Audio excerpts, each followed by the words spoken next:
วัดป่าพุทธาชินาวงศา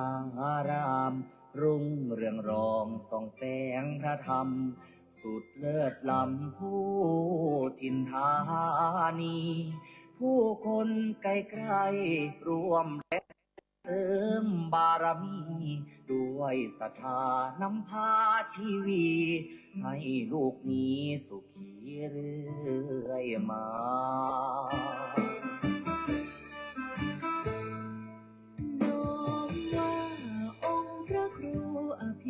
ชินวงศ์ท่านผู้คอยหนุนนำดำรงจิตจะลงพระศาสนาบุญบารมี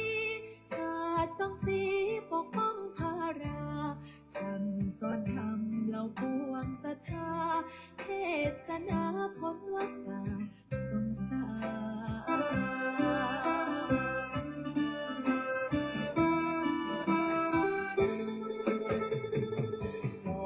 รราชันองค์มหาวชิราลงกรณ์ผู้ทรงเป็นมิ่งมาหิศรบุญบอนคุ้มครอบเหตุพันในวโรกาสราชาพิเศษทะเลิงทวันยังสร้างอารามงดงามตระการถวายองค์ท่านเป็นราชกุศล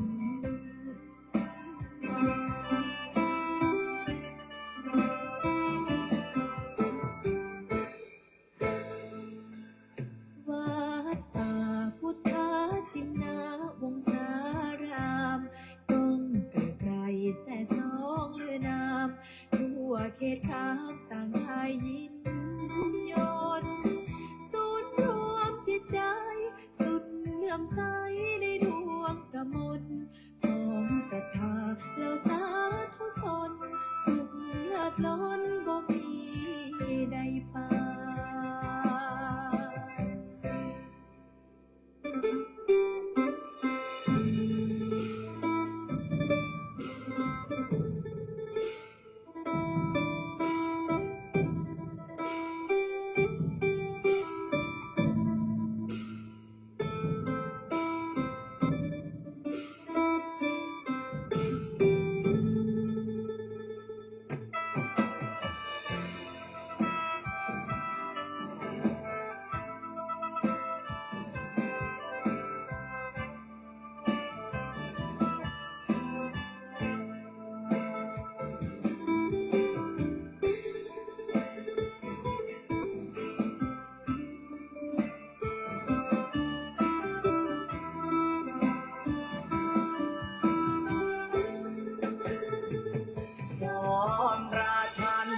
องค์มหาวชิราลงกรณ์ผู้ทรงเป็นมิ่งมาหิศรบุญบอ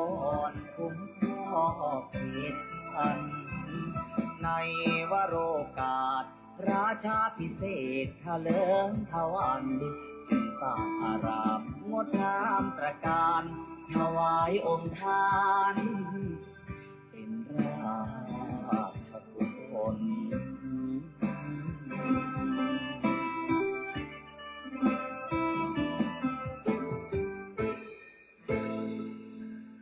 ถึงการอันมงคลของชนสังวรขอวันพาประนดน้อมก่อนกราบวิงวอนอ้อนอธิษฐานพระบารมีรุ่งเรืองสีนั้นจงบันดาลสิ่งศักดิ์สิทธิ์ทั่วถิ่นสถานโปรดช่วยประทาน โลกนั้นร่มเย็น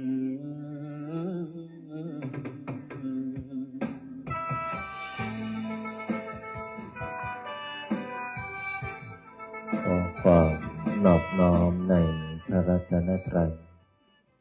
อันมีคุณพระพุทธคุณพระธรรมคุณพระสงฆ์ขอถวายความอาลัยในหลวงพ่อเจ้าประคุณสมเด็จพระพุทธชินวงศ์องค์อดีตเจ้าวาดวัดพิชยญาติการาม ขอโอกาสและถวายความเคารพในพระมหาเถรานุเถระเพื่อนกัลยาณมิตรเพื่อนกัลยาณธรรมทุกรูปทุกท่านขอความสุขความสวัสดีจงบังเกิดมีแก่ญาติโยมญาติธรรมโลกหลานหม่นมหาจักรพรรดิทุกท่านทุกคนที่ได้มาพร้อมจิตตั้งใจในการสวดมนต์และก็ขออนุโมทนาเอาละต่อจากนี้ขอให้พวกเราพร้อมจิตตั้งใจสวดมนต์ในวันนี้ได้พร้อมเพรียงกันพุทธังชีวิตังเมปุเชมิธัมมังชีวิตังเมปุเชมิ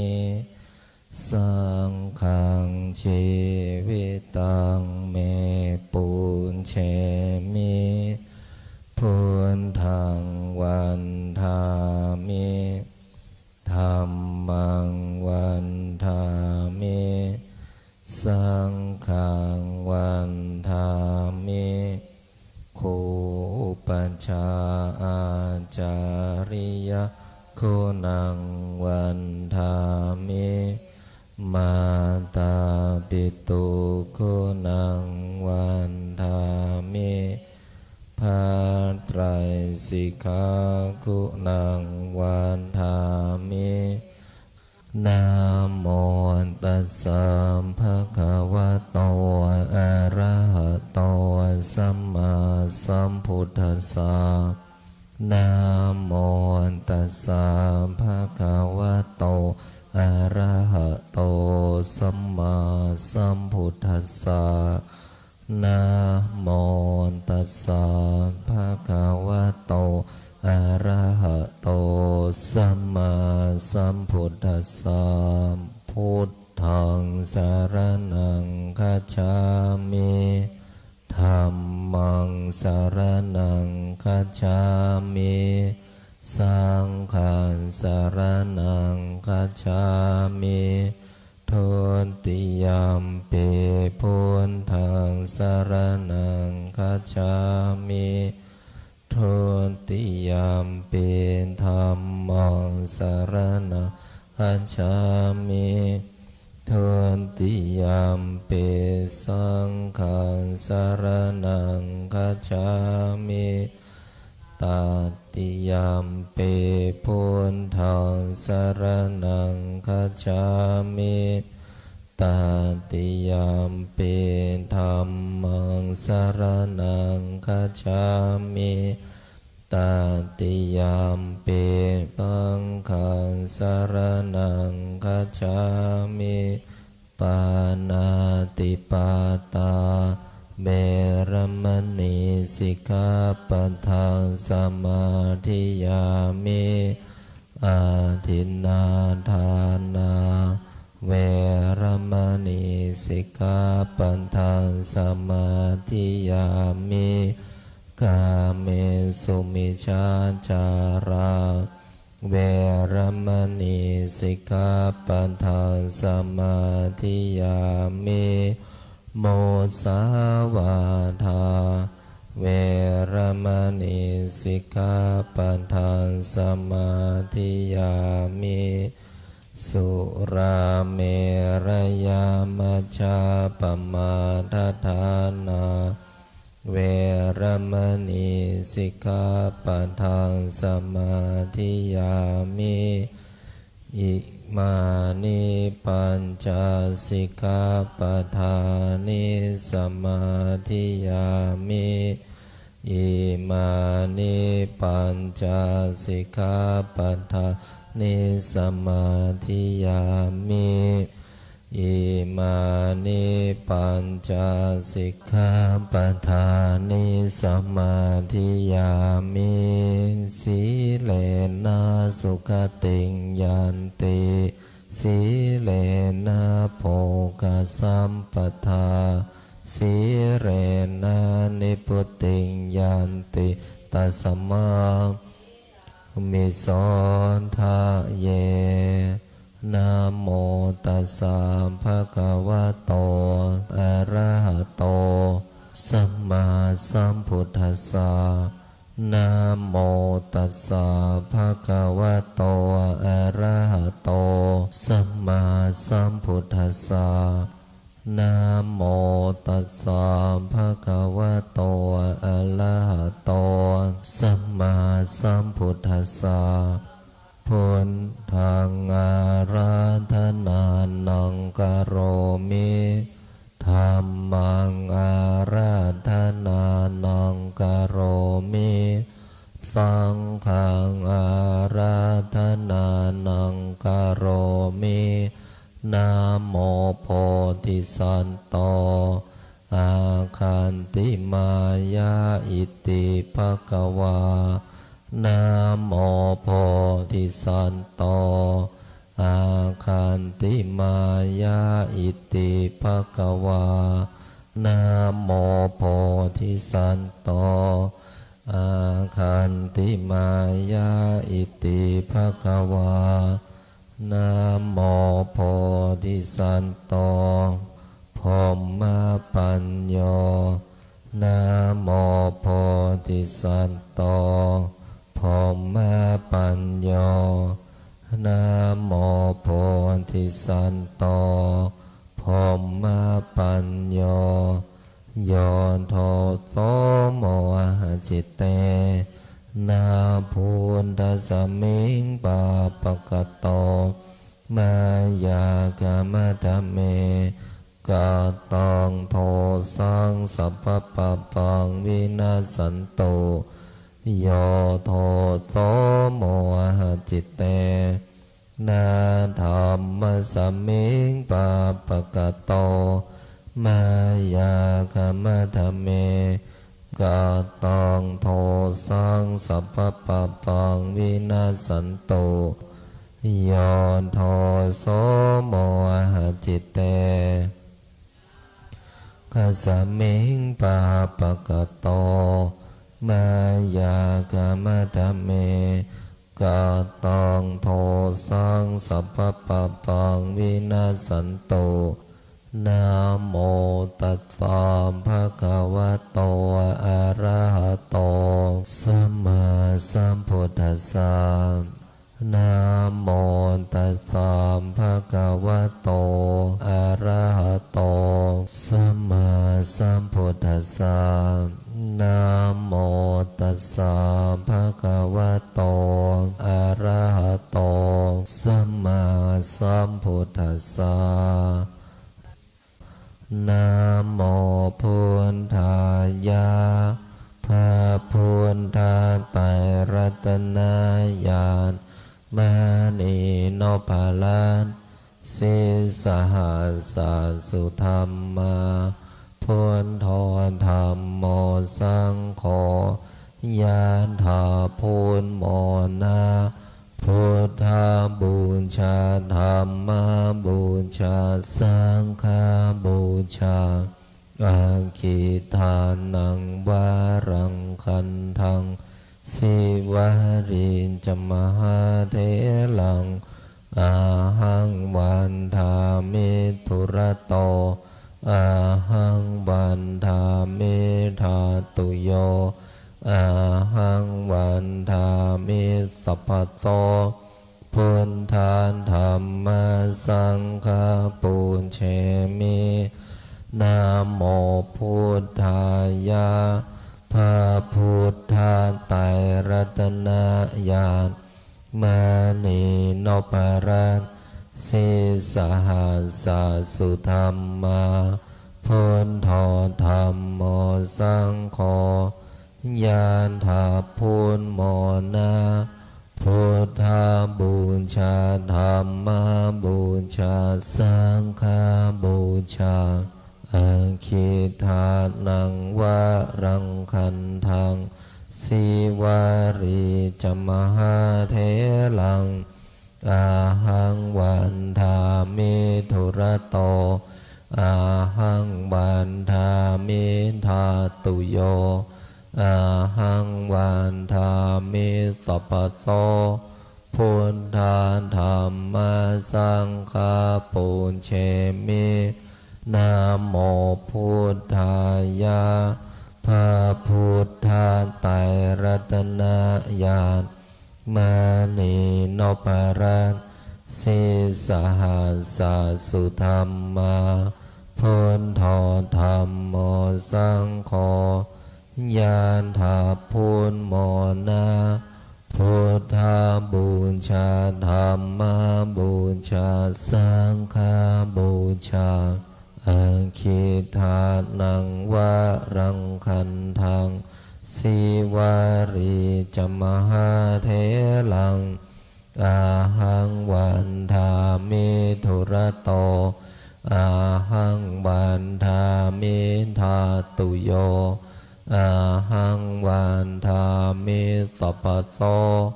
พุทธาธรรมสังฆาปุญเชมินะโมพุทธายะพระพุทธาไตรรัตนญาณมานีโนปลัสสิสหัสสะสุธรรมาพุทโธธรรมโมสังโฆยาถาพุทโมนา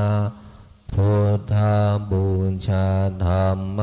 บูชาสังฆบูชาอาคิทานังวะรังคันทังสิวารีจมหาเทลังอาหังวันทามิทุระโตอาหังวันทามิทาตุโยอาหังวันทามิสัพพโสพุทธาธรรมสังฆาปุญเชมินะโมพุทธายะพระพุทธาไตรรัตนญาณมานีโนปรัตสิสหัสสะสุธรรมาพุทโธธรรมโมสังโฆยานถาพุนโมนาพุทธาบูชาธรรมบูชาสังฆบูชาอาคิทานังวะรังคันทังสิวารีจมหาเทลังอาหังวันทามิทุระโตอาหังวันทามิทาตุโยอาหังวันทามิสัพพโตพุทธาธรรมสังฆาปุญเชมินะโมพุทธายะพระพุทธาไตรรัตนญาณมานีโนปลัสสิสหัสสะสุธรรมาพุทโธธรรมโมสังโฆยาถาพุทโมนาพุทธาบูชาธรรมบูชาสังฆบูชาอาคิทานังวะรังคันทังสิวารีจมหาเทลังอาหังวันทามิทุระโตอาหังวันทามิทาตุโยอาหังวันทามิสัพพโสพุทธาธรรมสังฆาปุญเชมินะโมพุทธายะพระพุทธาไตรรัตน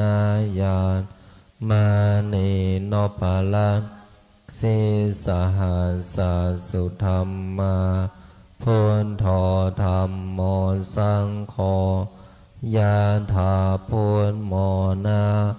พุทธาบูชาธัมมาบูชาสังฆาบูชา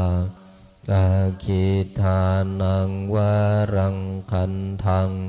สิวาริจมหาเถลังอาหังวันทามิตุระโตอาหังวันทามิธาตุโยอาหังวันทามิสัพพโสพุทธาธัมมาสังฆาปุญเชมินะโมพุทธายะพระพุทธไตรรัตนญาณมานีโนปะละสิสหัสสะสุธรรมาพุทโธธัมโมสังโฆยะถาพุทโมนะพุทธาบูชาธัมมาบูชาสังฆาบูชาอาคิทานังวารังคันทังสิวาริจมหาเถลังอาหังวันทามิตุระโตอาหังวันทามิธาตุโยอาหังวันทามิสัพพโสพุทธาธัมมาสังฆาปุญเชมินะโมพุทธายะพระพุทธไตรรัตนญาณมานีโนปะละสิสหัสสะสุธรรมาพุทโธธัมโมสังโฆยะถาพุทโมนะพุทธาบูชาธัมมาบูชาสังฆาบูชาอาคิทานังวารังคันทังสิวาริจมหาเถลังอาหังวันทามิตุระโตอาหังวันทามิธาตุโยอาหังวันทามิสัพพโสพุทธาธัมมาสังฆาปุญเชมินะโมพุทธายะพระพุทธไตรรัตนญาณมานีโนปะละสิสหัสสะสุธรรมาพุทโธธัมโมสังโฆยะถาพุทโมนะพุทธาบูชาธัมมาบูชาสังฆาบูชาอาคิทานังวารังคันทัง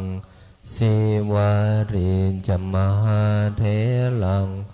อาหังวันทามิตุระโตอาหังวันทามิธาตุโยอาหังวันทามิสัพพโสพุทธาธัมมาสังฆาปุญเชมินะโมพุทธายะพระพุทธไตรรัตนญาณมานีโนปะละสิสหัสสะสุธรรมาพุทโธธัมโมสังโฆยะถาพุทโมนะ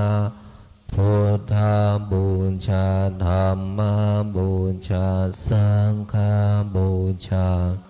อาคิทานังวารังคันทังสิวาริจมหาเถลังอาหังวันทามิตุระโตอาหังวันทามิธาตุโยอาหังวันทามิสัพพโสพุทธาธัมมาสังฆาปุญเชมิ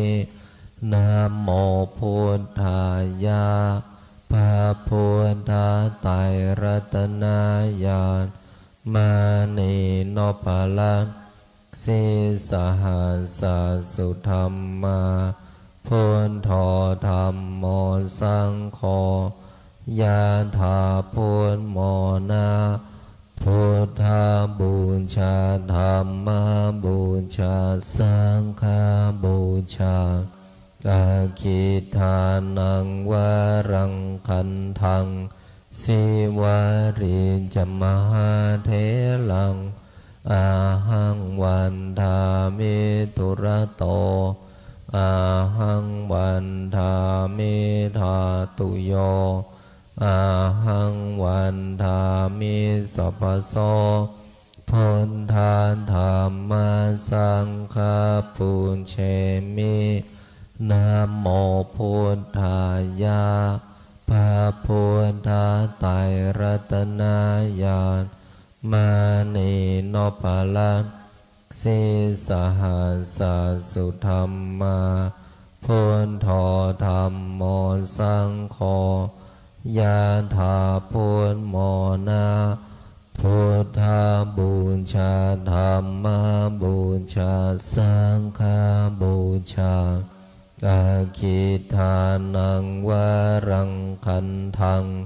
สิวาริจมหาเถลังอาหังวันทามิตุระโตอาหังวันทามิธาตุโยอาหังวันทามิสัพพโสพุทธาธัมมาสังฆาปุญเชมินะโมพุทธายะพระพุทธไตรรัตนญาณมานีโนภลังสิสหัสสุธรรมาพุทโธธัมโมสังโฆยะถาพุทโมนะพุทธาบูชาธัมมาบูชาสังฆาบูชาอาคิทานังวารังคันทังสิวาริจมหาเถลังอาหังวันทามิตุระโตอาหังวันทามิธาตุโยอาหังวันทามิสัพพโสพุทธาธัมมาสังฆาปุญเชมินะโมพุทธายะพระพุทธไตรรัตนญาณมานีโนภลังสิสหัสสุธรรมาพุทโธธัมโมสังโฆยะถาพุทโมนะพุทธาบูชาธัมมาบูชาสังฆาบูชาอาคิทานังวารังคันทังสิวาริจมหาเถลังอาหังวันทามิตุระโตอาหังวันทามิธาตุโยอาหังวันทามิสัพพโสพุทธาธัมมาสังฆาปุญเชมินะโมพุทธายะพระพุทธไตรรัตนญาณมานีโนภลังสิสหัสสุธรรมาพุทโธธัมโมสังโฆยะถาพุทโมนะพุทธาบูชาธัมมาบูชาสังฆาบูชาอาคิทานังวารังคันทังสิวาริจมหาเถลังอาหังวันทามิตุระโตอาหังวันทามิธาตุโยอาหังวันทามิสัพพโสพุทธาธัมมาสังฆาปุญเชมินะโมพุทธายะพระพุทธไตรรัตนญาณมานีโนภลังสิสหัสสุธรรมาพุทโธธัมโมสังโฆ ยะถาพุทโมนะพุทธาบูชาธรรมบูชาสังฆบูชาอาคิทานังวรังคันทังสิวาริจมหาเถลังอาหังวันทามิตุระโตอาหังวันทามิธาตุโยอาหังวันทามิสัพพโสพุทธาธัมมาสังฆาปุญเชมินะโมพุทธายะพระพุทธไตรรัตนญาณมานีโนภาลังสิสหัสสุธรรมาพุทโธธัมโมสังโฆยะถาพุทโมนะพุทธาบูชาธรรมบูชาสังฆบูชาอาคิทานังวรังคันทังสิวาริจมหาเถลัง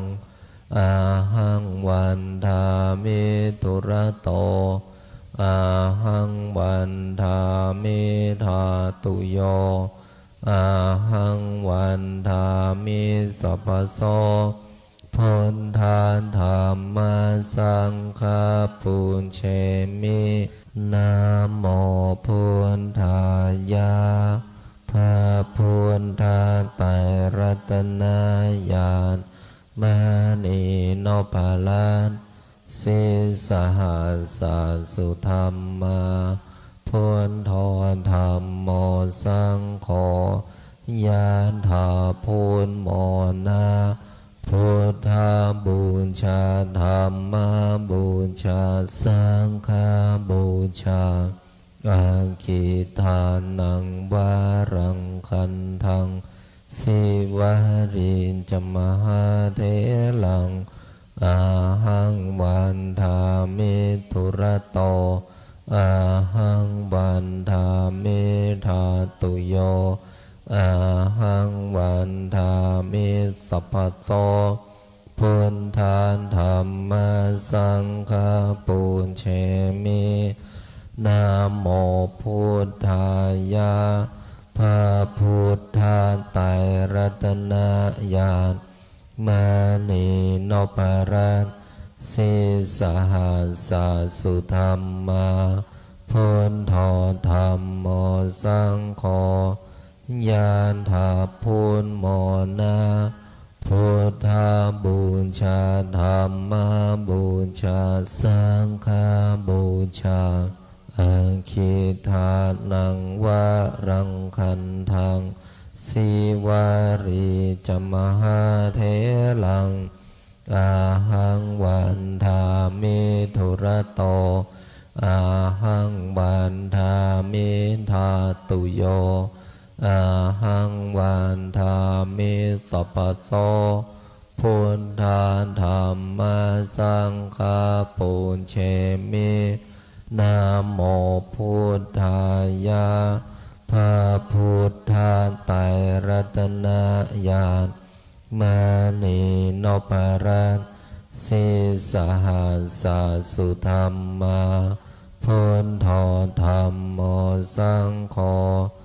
ยะถาพุทโมนะพุทธาบูชาธรรมบูชาสังฆบูชาอาคิทานังวรังคันทังสิวาริจมหาเถลังอาหังวันทามิตุระโตอาหังวันทามิธาตุโยอาหังวันทามิสัพพโส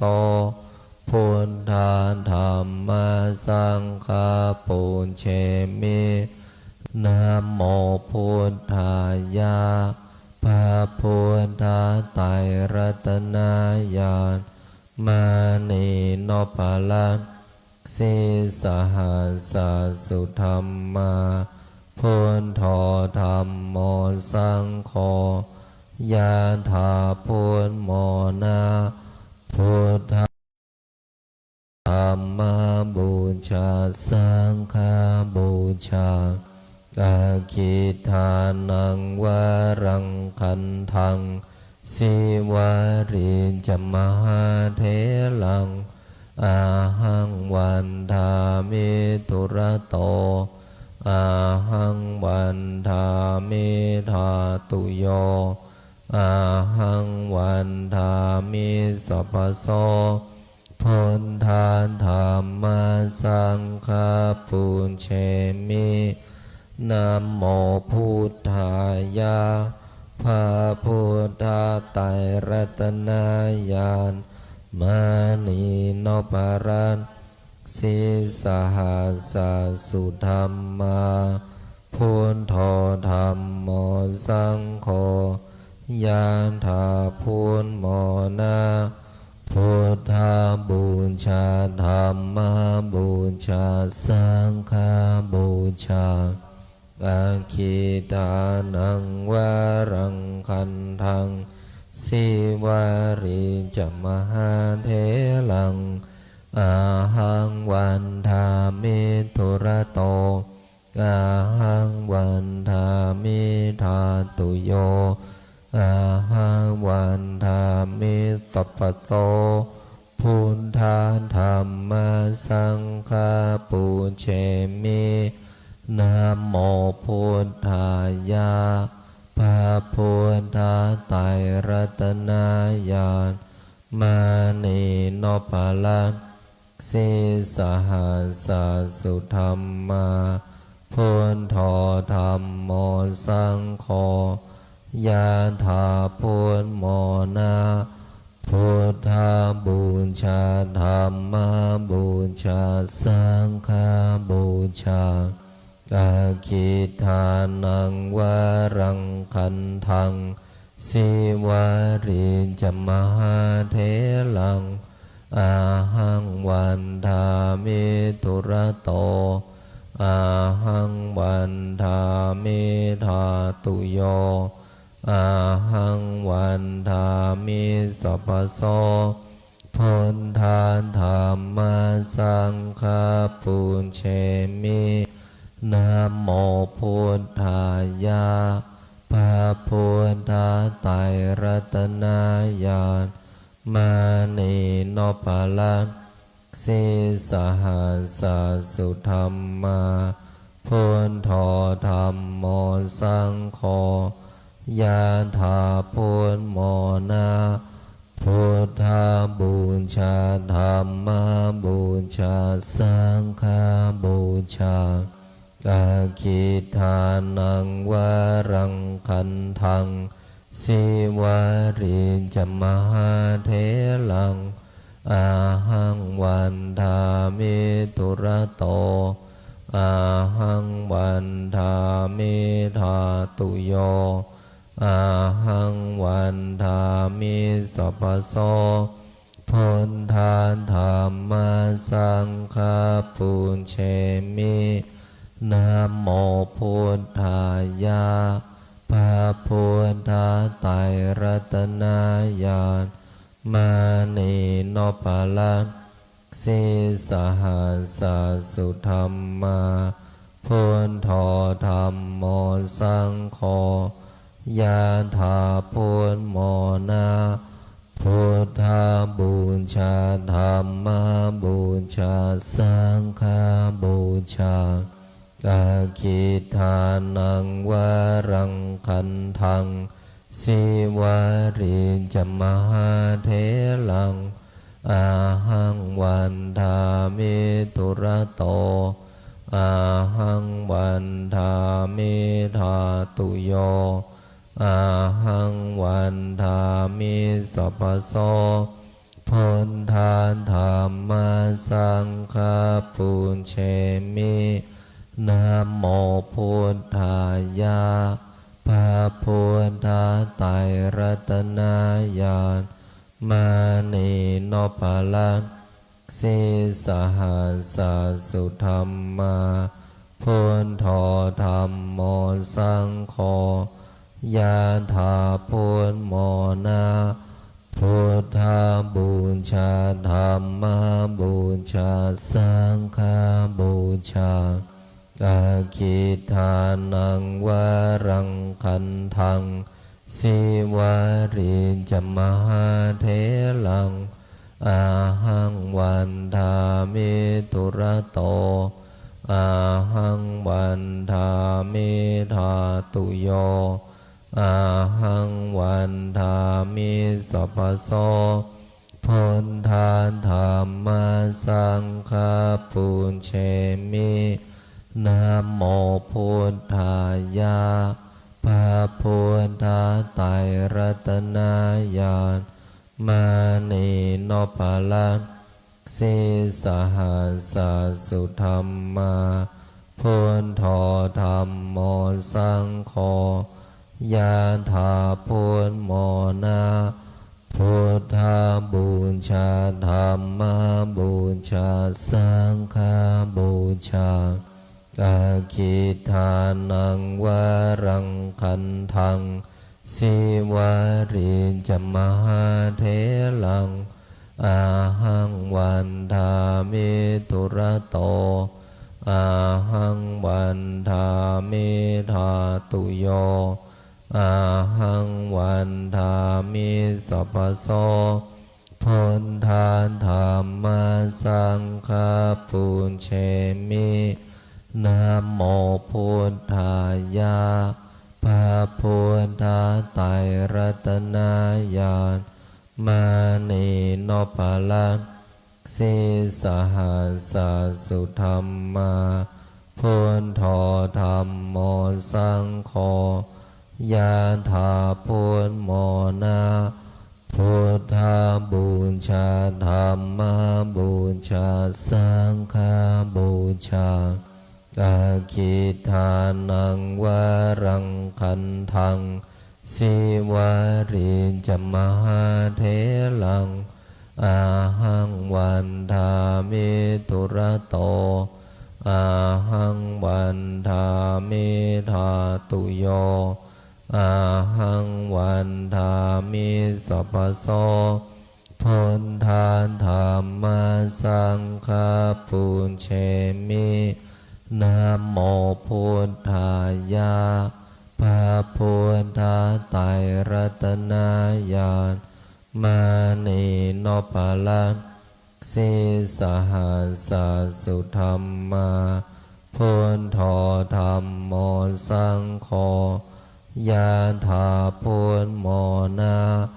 พุทธาบูชาธัมมาบูชาสังฆาบูชาอาคิทานังวรังคันทัง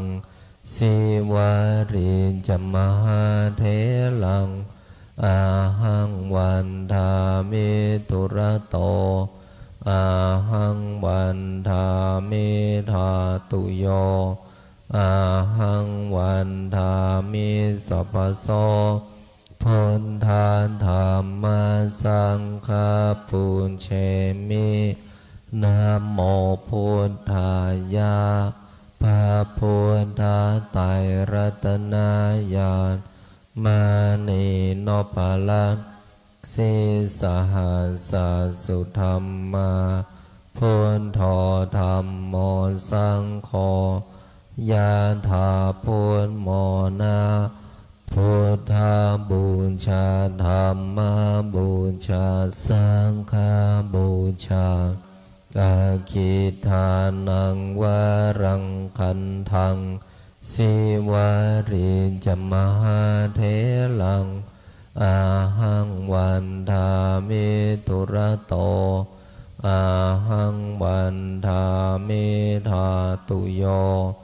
อาหังวันทามิสัพพโสพุทธาธัมมาสังฆาปุญเชมินะโมพุทธายะพระพุทธไตรรัตนญาณมานีโนภาลังสิสหัสสุธรรมาพุทโธธัมโมสังโฆ ยะถาพุทโมนะพุทธาบูชาธรรมบูชาสังฆบูชากาคิทานังวรังคันทังสิวาริจมหาเถลังอาหังวันทามิตุระโตอาหังวันทามิธาตุโยอาหังวันทามิสัพพโสพุทธาธัมมาสังฆาปุญเชมินะโมพุทธายะพระพุทธไตรรัตนญาณมานีโนปะละสิสหัสสุธรรมาพุทโธธัมโมสังโฆยะถาพุทโมนะพุทธาบูชาธัมมาบูชาสังฆบูชากาคิทานังวรังคันทังสิวาริจมหาเถลังอาหังวันทามิตุระโตอาหังวันทามิธาตุโยอาหังวันทามิสัพพโสพุทธาธัมมาสังฆาปุญเชมินะโมพุทธายะพระพุทธไตรรัตนญาณมานีโนปะละสิสหัสสุธรรมาพุทโธธัมโมสังโฆยะถาพุทโมนะพุทธาบูชาธัมมาบูชาสังฆบูชากาคิทานังวรังคันทังสิวาริจมหาเถลังอาหังวันทามิตุระโตอาหังวันทามิธาตุโยอาหังวันทามิสัพพโสพุทธาธัมมาสังฆาปุญเชมินะโมพุทธายะพระพุทธไตรรัตนญาณมานีโนปะละสิสหัสสุธรรมาพุทโธธัมโมสังโฆยะถาพุทโมนะพุทธาบูชาธัมมาบูชาสังฆบูชากาคิทานังวรังคันทังสิวาริจมหาเถลังอาหังวันทามิตุระโตอาหังวันทามิธาตุโยอาหังวันทามิสัพพโสพุทธาธัมมาสังฆาปุญเชมินะโมพุทธายะพระพุทธไตรรัตนญาณมานีโนปะละสิสหัสสุธรรมาพุทโธธัมโมสังโฆยะถาพุทโมนะพุทธาบูชาธัมมาบูชาสังฆบูชากาคิทานังวรังคันทังสิวาริจมหาเถลังอาหังวันทามิตุระโตอาหังวันทามิธาตุโยอาหังวันทามิสัพพโสพุทธาธัมมาสังฆาปุญเชมินะโมพุทธายะพระพุทธไตรรัตนญาณมานีโนปะละสิสหัสสุธรรมาพุทโธธัมโมสังโฆ ยะถาพุทโมนะพุทธบูชาธรรมบูชาสังฆบูชาอาคิทานังวารังคันทังสิวารินจมหาเถลังอาหังวันทามิทุระโตอาหังวันทามิธาตุโยอาหังวันทามิสัพพะโตพุทธานธรรมสังฆปูญเชมินะโมพุทธายะพระพุทธไตรรัตนญาณมานีนพรัตน์สิสหัสสะสุธรรมาพุทโธธัมโมสังโฆยะถาพุทโมนะพุทธบูชาธรรมบูชาสังฆบูชาอาคิทานังวารังคันทังสิวาริจมหาเถลังอาหังวันทามิทุระโตอาหังวันทามิธาตุโยอาหังวันทามิสัพพะโตพุทธานธรรมสังฆปูญเชมินะโมพุทธายะพระพุทธไตรรัตนญาณมานีนพรัตน์สิสหัสสะสุธรรมาพุทโธธัมโมสังโฆยะถาพุทโมนะพุทธบูชาธรรมบูชาสังฆบูชาอาคิทานังวารังคันทังสิวาริจมหาเถลังอาหังวันทามิทุระโตอาหังวันทามิธาตุโยอาหังวันทามิสัพพะโตพุทธานธรรมสังฆปูญเชมินะโมพุทธายะพระพุทธไตรรัตนญาณมานีนพรัตน์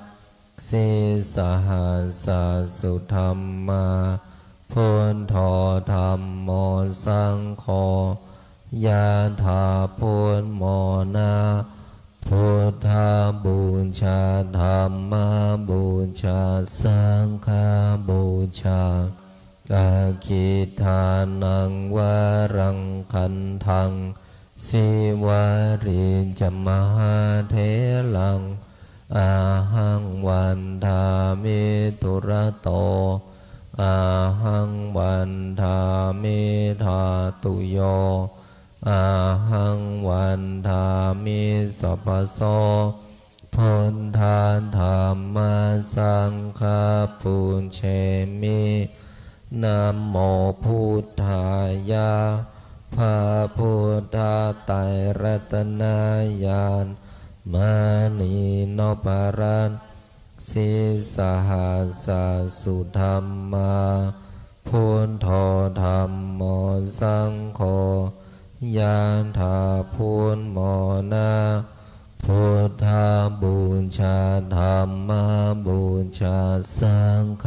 บูชาอาคิทานังวารังคันทังสิวาริจมหาเถลังอาหังวันทามิทุระโตอาหังวันทามิธาตุโยอาหังวันทามิสัพพะโตพุทธานธรรมสังฆปูญเชมินะโมพุทธายะพระพุทธไตรรัตนญาณมานีนพรัตน์สิสหัสสะสุธรรมาพุทโธธัมโมสังโฆยะถาพุทโมนะ พุทธบูชาธรรม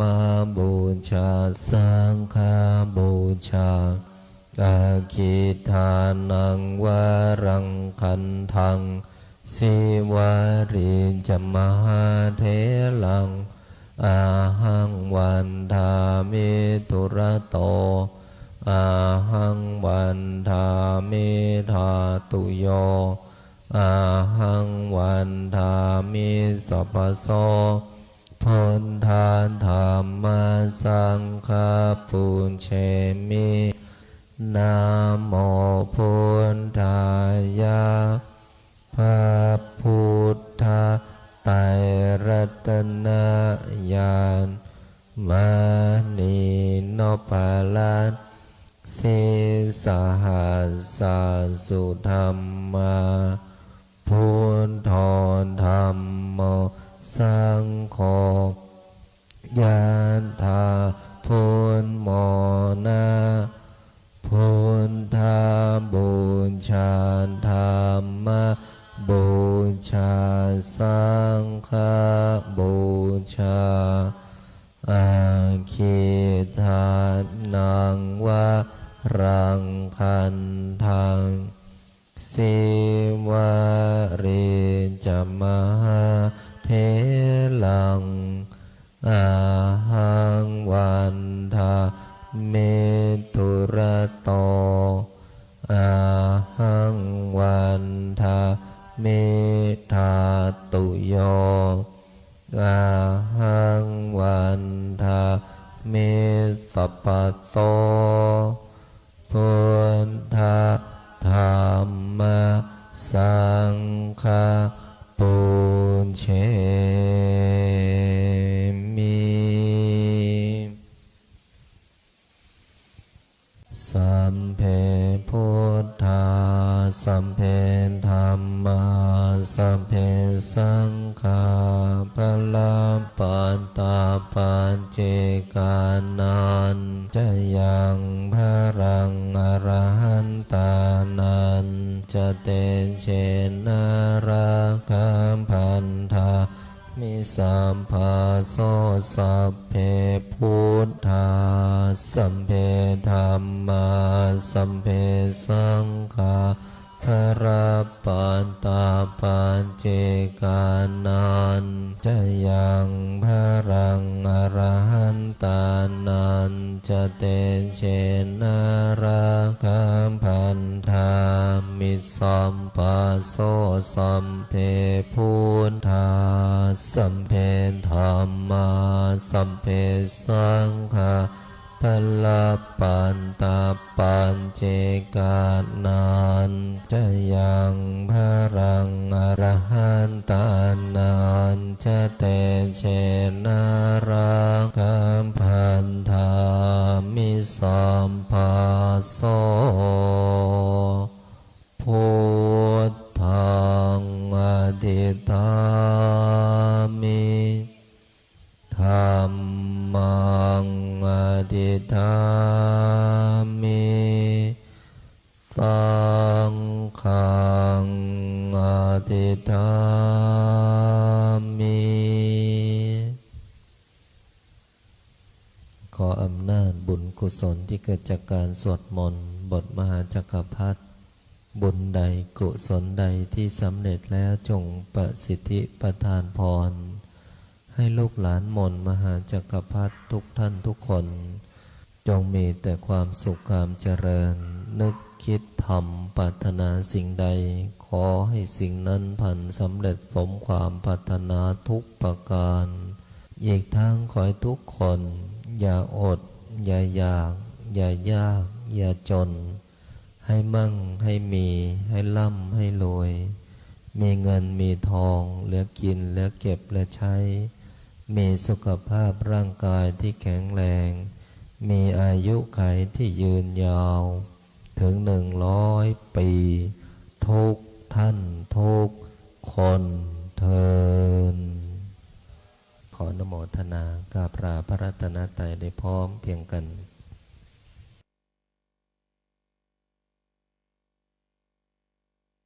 อะระหังสัมมาสัมพุทโธภะคะวาพุทธังภะคะวันตังอะภิวาเทมิสวากขาโตภะคะวะตะ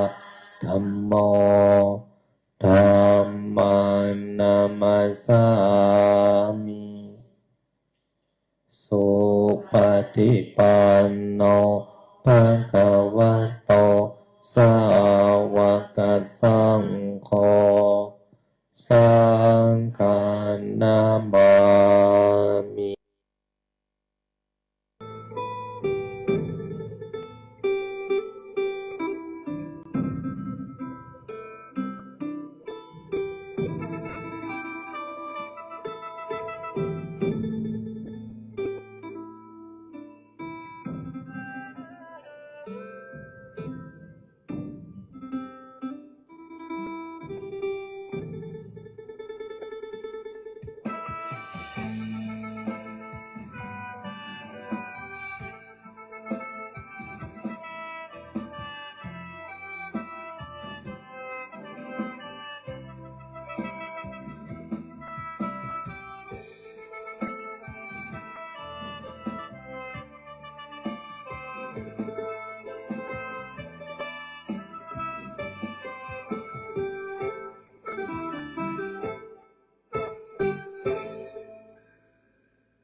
มัดป่าพุทธาชินาวงศา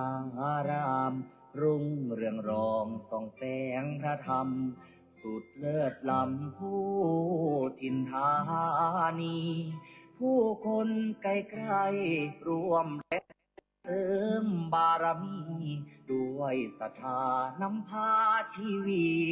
ให้ลูกนี้สุขีเรื่อยมา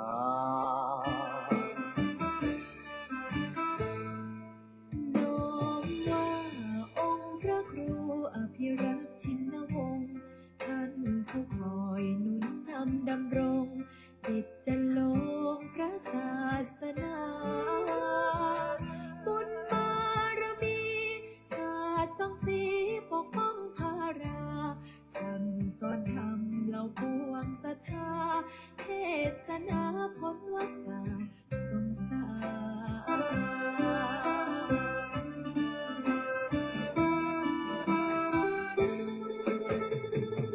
จอมราชัน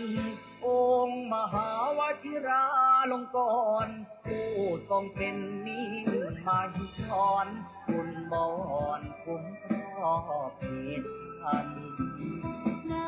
วโรกาสราชาพิเศษกทะเลิง